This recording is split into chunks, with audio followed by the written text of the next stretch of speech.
ओम साईं राम। आप सब साईं भक्तों पर बाबा का आशीर्वाद बना रहे। कई बार मैं अपने वीडियो के मैसेज में देखती हूँ कि लोग काफ़ी परेशान हैं और बाबा से प्रार्थना कर रहे हैं।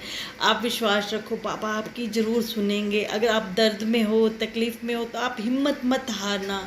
तकलीफ़ आ रहा है, दर्द आ रहा है, तो बाबा की मर्ज़ी से आ रहा है। बाबा की मर्ज़ी से आई है तो बाबा ही संभालेंगे ना, क्योंकि कोई भी पत्ता बाबा की मर्ज़ी के बिना नहीं हिलता। तो ये तकलीफ़ भी बाबा की मर्ज़ी से आई है। शायद बाबा चाहते हैं कि हम जो ये हमारा कर्म है भोगे। क्या पता हमारी तकलीफ़ इससे ज़्यादा आनी हो और बाबा ने उसको कम कर दिया हो। तो आप अपने आप को कभी भी अकेला मत समझना। बाबा हमेशा आपके साथ हैं। बाबा कभी आपको अकेला नहीं छोड़ते। जैसे एक माँ अपने छोटे बच्चे को अपने सीने से लगा कर रखती है ना, तो बाबा ने भी हमें सीने से लगा रखा है। वो हमें एक पल के लिए भी अकेला नहीं छोड़ते। रोने से जो हमारी तकलीफ़ें हैं ना, वो बढ़ती हैं, कम नहीं होती। हम कई बार बाबा के आगे रोते हैं और समझते हैं कि बाबा हमारा नहीं सुन रहे, क्यों नहीं सुन रहे बाबा हमारी। तो क्या पता जो हम मांग रहे हों वो हमारे लिए अच्छा ना हो, क्योंकि हम तो नहीं देख पाते। बाबा तो सब जानते हैं ना कि ये जो मांग रहे हैं वो हमें आगे तकलीफ़ देगा, इसलिए बाबा हमें देना नहीं चाहते। जो आप अपनी ज़िंदगी की बागडोर बाबा के हवाले कर दो। आप सोचो ही मत, बस इतना कहो कि बाबा आपने ही मुझे संभालना है। आप मानो मेरी ज़िंदगी में बहुत परेशानियाँ थी बाबा से पहले, पर जब बाबा आए ना, परेशानियाँ तो रही, पर जो परेशानियाँ पहले मुझे कांटों की तरह लगती थी, बाबा के आने के बाद वो मुझे फूलों की तरह लगने लगी। बाबा ने भी मुझे संभाल रखा था, गोद में उठा रखा था।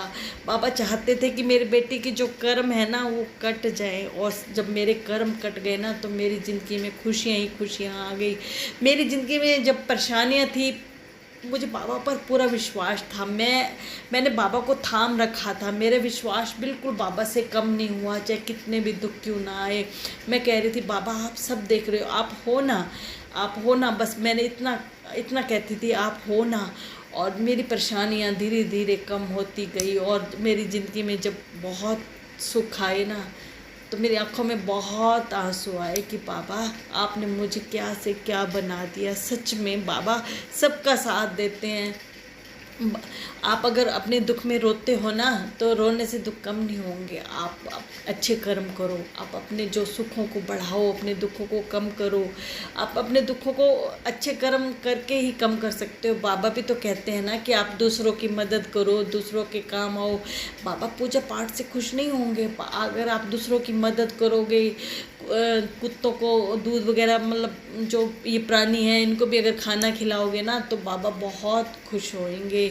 तो आप अपने जैसे दुखों को कम करने के लिए आप वृद्धाश्रम जाओ, बच्चों के आश्रम जाओ। जब वहाँ आप उन लोगों के दुख देखोगे ना, तो आपको अपना दुख कुछ भी नहीं लगेगा। मैं उस दिन वृद्धाश्रम गई, जब मैंने उन बूढ़े मतलब बुजुर्ग माँ बाप के दुख देखे ना, मेरी आंखों में आंसू आ गए कि एक माँ बाप अपने बच्चों के लिए क्या करते हैं, अपनी पूरी ज़िंदगी दांव पे लगा देते हैं। और जब उनको बच्चों की ज़रूरत होती है तो उनको बेसहारा छोड़ देते हैं। जब आप उनकी सेवा करोगे ना, जो उनकी दुआएं हैं बहुत काम आएंगी। तो इसलिए आप 15 दिन में, एक हफ्ते में आप ज़रूर ऐसे आश्रम में जाओ। सच में आपको अपने दुख बहुत कम लगेंगे, उनके दुखों के सामने ना बहुत कम लगेंगे, और आप में हिम्मत आ जाएगी दुखों से लड़ने की। तो आप अपने बाबा पर पूरा विश्वास रखो और बाबा का दामन थाम के रखो, और कहीं इधर उधर मत भागो। बाबा आपकी ज़िंदगी में ज़रूर खुशियाँ लाएंगे, मेरा पूरा विश्वास है।